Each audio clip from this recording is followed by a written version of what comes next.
Gustave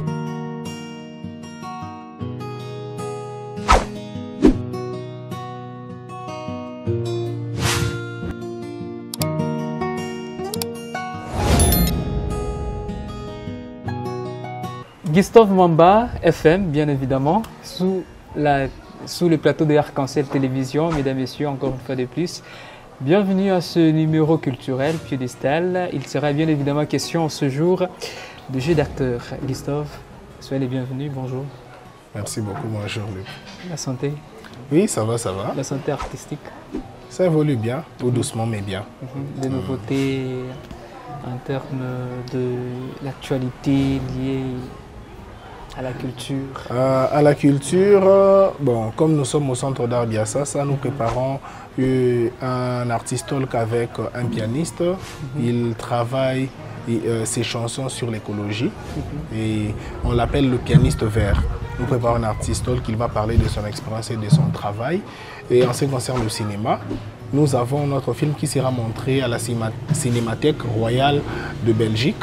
C'est pour ce 5 mai. 5 mai. Et il y aura un échange à distance avec l'organisation et le public juste après la projection. Juste après la projection et surtout le 5 mai, nous aurons aussi des échos. Oui. Nous allons quand même vous tenir informés de comment ça va se passer. Comment ça va se passer? Alors, Gustave, avec vous également, si nous pouvons rester toujours dans cette même perspective, le cinéma bien sûr, cette fois-ci nous allons prendre le jeu d'acteur. Oui. Surtout à Lubumbashi, notre champ d'études. Et très rapidement par là, c'est quoi le jeu d'acteur? Le jeu d'acteur. Voilà, le jeu d'acteur. Plusieurs personnes peuvent définir aussi sous plusieurs formes, mais moi je prendrais le jeu d'acteur comme cette compétence à pouvoir bien interpréter un rôle. Parce que dans le jeu d'acteur, il y a aussi tous les exercices nécessaires qui poussent à l'acteur, donc qui poussent à stimuler les sens de l'acteur pour qu'il arrive à bien incarner différents rôles. Ok, alors dans différents rôles de jeu d'acteur, si je peux rester, on reste à Lubumbashi et surtout il y a plusieurs acteurs à Lubumbashi. Alors il y a des rôles là, vous allez vous rendre compte qu'il y a celui qui a fait un rôle peut-être dans un cinéma, un pasteur, si je peux commencer par là. Dans un autre cinéma, il est, je ne sais pas, un fou. Et comment vous, les acteurs, vous arrivez à donner de tels rôles? C'est à partir de quoi? De quel genre d'inspiration? Qui arrive à jouer soit un pasteur dans un premier film, dans l'autre film, il incarne le rôle d'un fou. Et vous allez voir dans un autre film, c'est un petit enfant. Alors, vous avez des stratégies, des théories, comment ça se passe? Bon, je pense qu'avant d'arriver à l'acteur, on commence par l'histoire. Et avant d'arriver à l'histoire, on essaye de mettre en place un univers. Et il y a beaucoup de gens qui ont une très grande confusion quand ils voient des films. Je prends un exemple. Dans un film, on voit par exemple un personnage qui vole ou qui peut produire du feu dans les mains. Directement, il y a quelqu'un qui risque de dire non, c'est ni bien bongo, comment est-ce que tu es moto komikono. Or, on oublie que quand on crée un film, on met en place un univers. Dans cet univers, il y a plusieurs possibilités. Donc, on crée un univers et on fait régir des lois qui peuvent être totalement différentes à la réalité. Et on a l'histoire. Dans l'histoire, on met en place des personnages. Chaque personnage doit avoir une dimension quelconque. Et une fois qu'on réussit à mettre en place un personnage, l'acteur n'est qu'un matériel, n'est qu'un instrument qui doit incarner le rôle quelconque, qui doit prendre ce personnage, s'habiller de ce personnage et faire ressortir, faire exister ce personnage dans l'imaginaire collectif. Voilà. Donc, un acteur qui incarne le rôle d'un pasteur, d'un fou, d'un sorcier, d'un enfant, etc., ça doit être quelqu'un de tellement talentueux pour arriver à nous donner cette illusion. Parce que ce qu'on voit, c'est une illusion. En réalité, la personne pourrait être très timide dans la réalité, moins loquace, peut-être très loquace, mais quand on lui attribue un rôle quelconque, ça peut être quelqu'un soit de très méchant, soit qui parle trop, soit de moins loquace dans un film. Donc ça dépend du génie créatif de l'acteur. Le réalisateur fait sa part, mais l'acteur doit aussi faire part de son génie créatif. Et le choix d'acteurs dans de telles aventures, comment un réalisateur arrive à procéder? Surtout, vous êtes aussi réalisateur. Ok. Comment vous arrivez à détecter facilement que tel peut jouer tel rôle? Ok. Alors, par rapport à ça, il y a plusieurs possibilités qui entrent en jeu. Je commence par la possibilité la plus simple, c'est le showbuzz, quoi. Le showbuzz. Donc, il y a des gens dans le business, ils veulent faire intervenir dans son film une star. Il dit que non, voilà, je prends par exemple, je ramasse comme ça, Fally Ipupa doit jouer dans mon film. Peut-être que ce n'est pas un très bon acteur, mais peut-être c'est juste quelqu'un qui pourrait bien faire vendre le film, qui va bien faire vendre le film. Là, nous sommes dans le business, quoi, dans le show business. Il y a encore, ça peut arriver aussi que ce soit un très bon acteur. Et il y a aussi certains qui ont un cercle fermé. C'est-à-dire que quand il conçoit son film, il sait que dans chacun de mes films, telle personne ne manquerait jamais parce que c'est une personne talentueuse. Mais autour de cette personne, on peut retrouver plusieurs autres acteurs. Mais il y a aussi ceux qui, souvent ici à Lubumbashi, il y a des gens qui forment des troupes. Dans leurs troupes, ils sont à 20, 25, 30. À chaque fois qu'ils doivent faire leur film, ils ne font recours qu'à ces personnes qui sont dans leur troupe. Moi, je suis du genre ouvert. J'ai des personnes que j'ai déjà détectées, avec qui je travaille de temps en temps. Mais quand je m'apprête à faire un film, j'ouvre toujours mon réseau. J'ai fait un appel à candidature pour découvrir de nouveaux talents. Parce que pendant que nous parlons, pendant qu'il y a un acteur qui est en train de briller, il y a aussi un jeune qui veut être acteur, qui travaille sérieusement quelque part qu'on ignore. Et il suffit juste qu'on lui donne l'opportunité de s'afficher devant la caméra, on découvre un talent caché, quoi.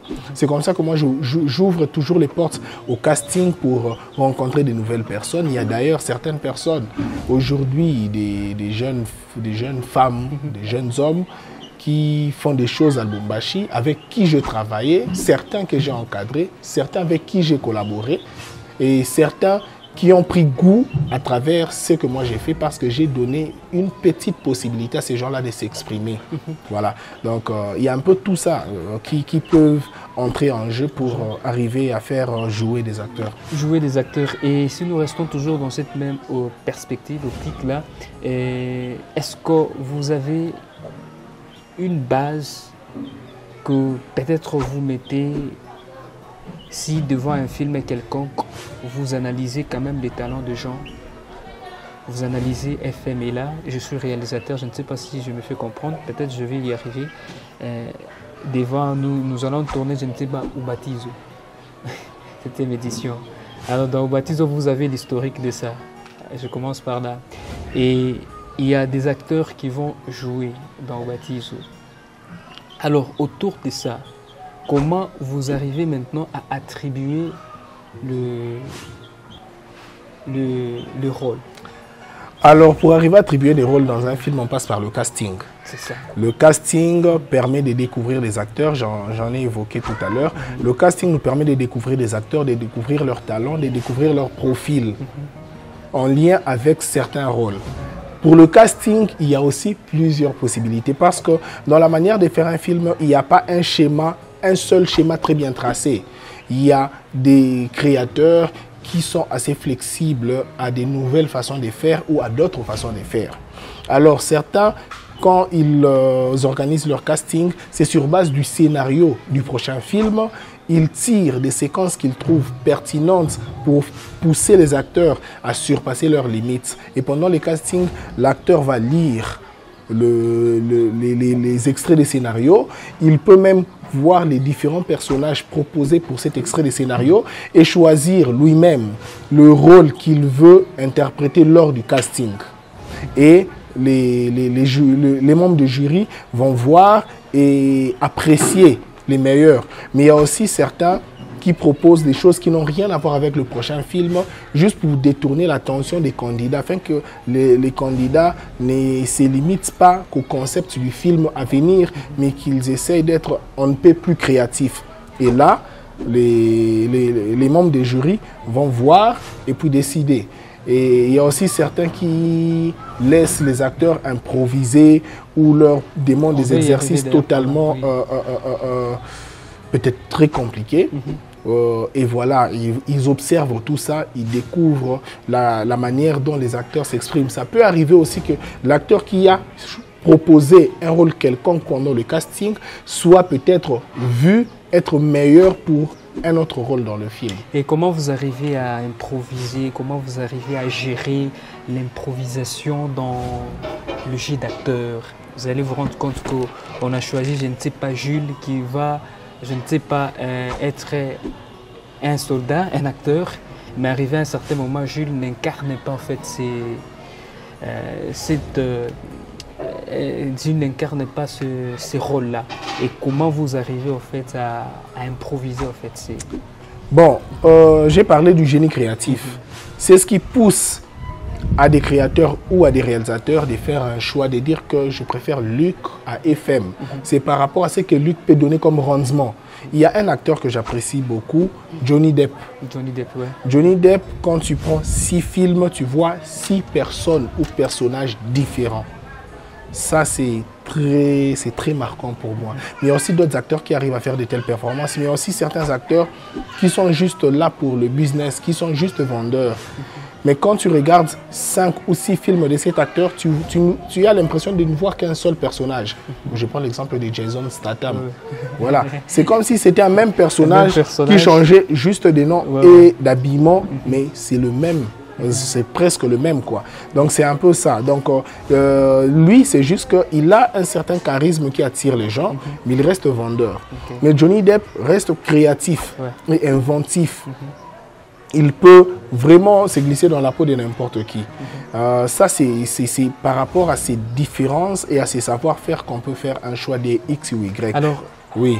Mais dans la manière de faire, comme je parle toujours de plusieurs possibilités, il y a ceux qui sont très classiques, genre très rigoureux. Ils sont maniaques. Ça veut dire que eux, quand on écrit un scénario, les acteurs doivent suivre mot à mot les textes, les dialogues qui sont écrits dans le scénario et n'ont pas droit à improviser, à ajouter ne fût-ce qu'une consonne. Ah bon? Il y a des réalisateurs qui sont comme ça.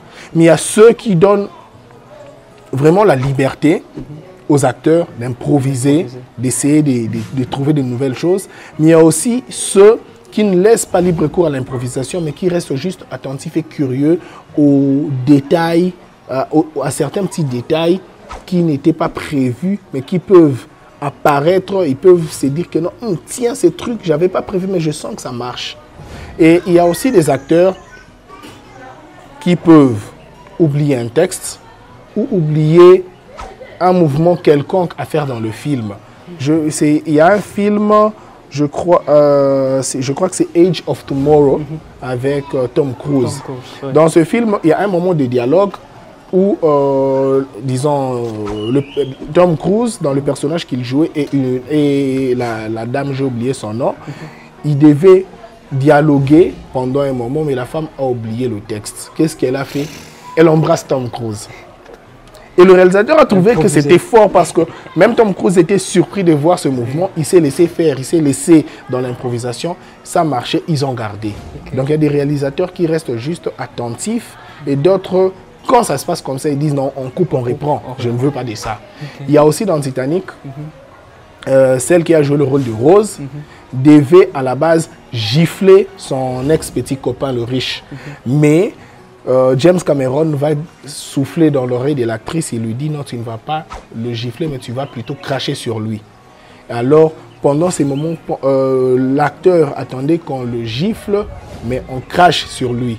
Et il était tellement surpris que le réalisateur a trouvé que c'était super, parce que ça allait être différent de quelqu'un qui attend qu'on le gifle. Il allait avoir une réaction téléphonée. Mais donc se faire cracher dessus pendant que ce n'était pas prévu. Il a été surpris. En même temps, il se disait, mais on m'a craché dessus. Est-ce que c'est ça qui était prévu? Que je coupe, que j'arrête, que je fasse quoi? Alors tout ça, c'est cet état perplexe et de bouleversement, c'est ce qu'il voulait. Okay. Donc vraiment, ça dépend. Donc ça dépend du réalisateur. Et donc, mais le respect de test dans la pratique, dans la mise en scène, elle est quand même respectuée. Oui, nous sommes en Afrique, n'oublions pas. Et surtout à Lubumbashi. Oui, il y a des gens qui ne sont pas, disons, très flexibles par rapport à la langue. Je peux trouver un très bon acteur, mais il a un problème de diction. Ou moi, dans mon écriture, j'ai essayé d'être trop soutenu dans ma manière d'écrire. Et je me retrouve avec un acteur très talentueux qui peut faire vendre mon film, mais qui a du mal à prononcer certains mots. Je peux lui donner cette liberté de remplacer ou de changer. Mais aussi ces acteurs que je peux trouver, on n'a pas beaucoup de temps pour faire le film et il n'a pas beaucoup de temps pour bloquer mot à mot les textes du scénario, les dialogues. Alors je peux lui donner cette liberté de comprendre, mais de dire les choses dans ce sens sans divaguer, mais de rester dans le sens du scénario. Donc voilà, ce sont des choses qui peuvent aussi se faire. Ce sont des choses qui peuvent aussi se faire, mais si nous restons dans cette même direction-là, ne voyez-vous pas qu'on peut perturber peut-être la personne? Non. Est-ce que, si je peux arriver déjà là, si je peux aussi ajouter, tout cinéaste peut aussi à jouer, à être toujours acteur. Tout cinéaste est appelé à être aussi toujours acteur. Est-ce que je me fais comprendre? Je comprends. C'est une question. Oui, oui. Non, tout cinéaste n'est pas censé être acteur. Okay. Être acteur, c'est appelé à incarner, interpréter un rôle. Quand on est cinéaste, on peut être réalisateur, on est cinéaste. On peut être monteur, on est cinéaste. On peut être opérateur de prise de vue, on est cinéaste. On peut être, je sais pas, comptable, on est cinéaste. On peut être caissier, on est cinéaste. Parce que le cinéma, dans sa généralité, c'est une industrie, un art, un marché, un spectacle, tout ça. Et il y a plusieurs personnes dans plusieurs domaines différents. C'est ici à Lubumbashi que nous pensons qu'être cinéaste, c'est juste être quelqu'un qui interprète un rôle quelconque dans un film ou être un réalisateur. Mais je le dis toujours à chaque fois que je dois intervenir dans une émission, que le cinéma à Lubumbashi a besoin de tout le monde. On a besoin des commerçants, des managers, même des avocats, des juristes, tout ça. Parce que vous voulez qu'on fasse un film sur les juristes. Moi, je ne suis pas juriste, je n'ai pas fait une formation en droit. Et comment est-ce que je peux arriver à mieux ramener, par exemple, une comparution quelconque tant que je ne connais pas le droit? Je risque de raconter des bêtises et on va me traiter d'un distrait ou quoi, je ne sais pas, de quelqu'un de moins pertinent, de moins intelligent. Donc, on a besoin de toutes ces personnes. D'abord pour la création, mais aussi pour la gestion. Parce que là, le cinéma est en train d'évoluer. Mais on doit parler aussi de la notion des droits en cas de conflit. Qu'est-ce qui se passe en réalité? Et si nous voulons aussi faire une proposition de loi via une personnalité comme des députés, nous voulons proposer des choses.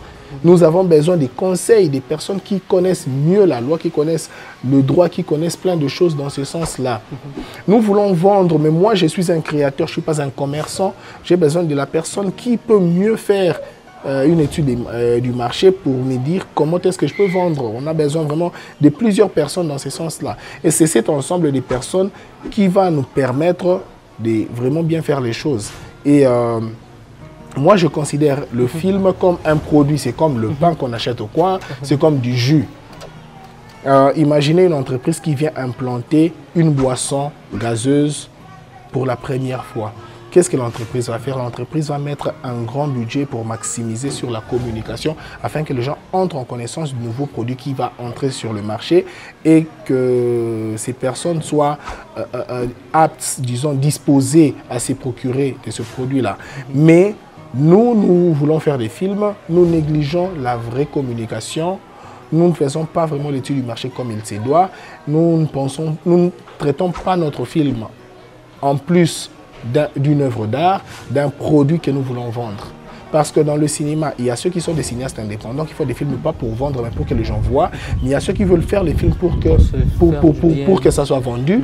Mais il y a ceux qui font des films pour que ça soit montré juste dans des festivals. Il y a aussi qui font des films juste pour que ça passe directement à la télévision et il a des frais. Donc, il est payé par la télévision. Mais pour que les personnes sachent ce que l'on fait, on doit communiquer.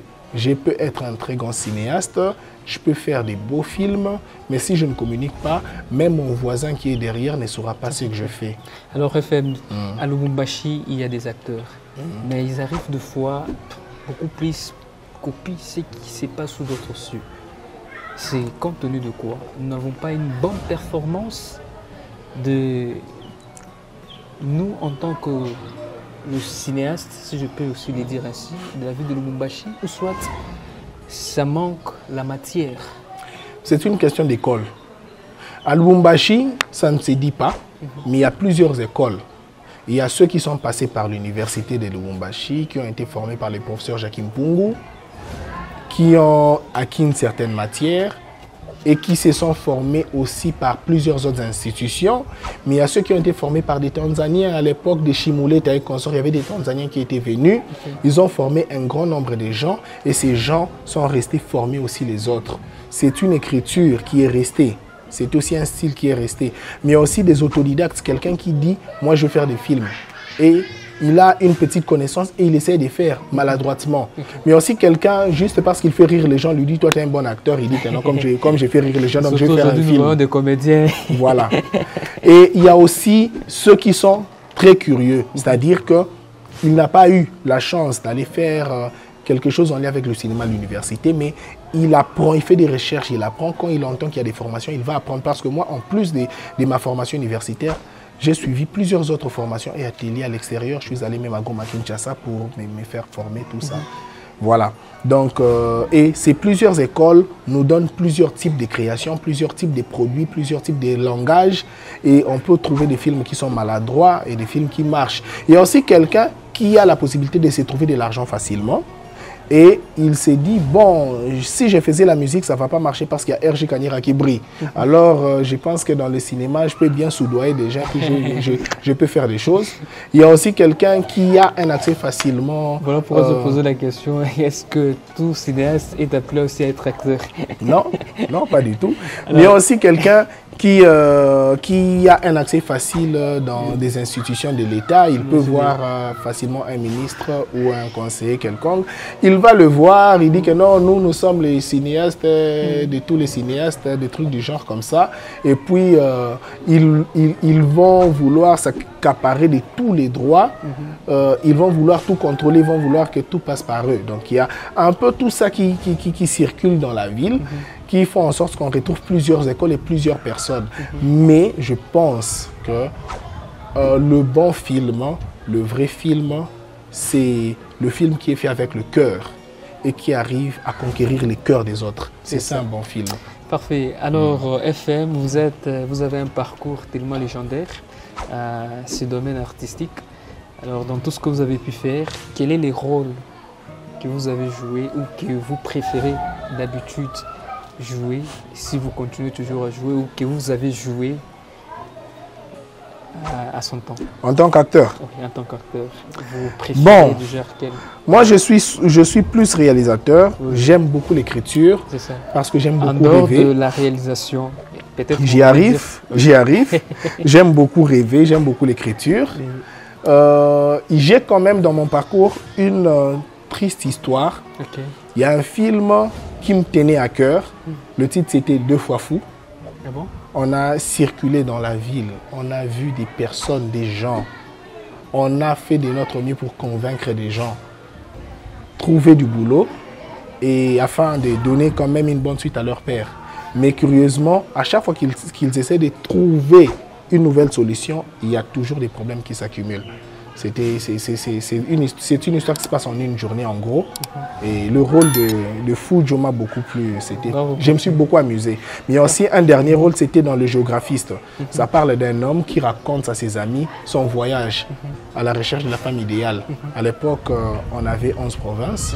Donc il a circulé dans toutes les provinces pour trouver la femme idéale. C'est un succès. Il a vu trouver.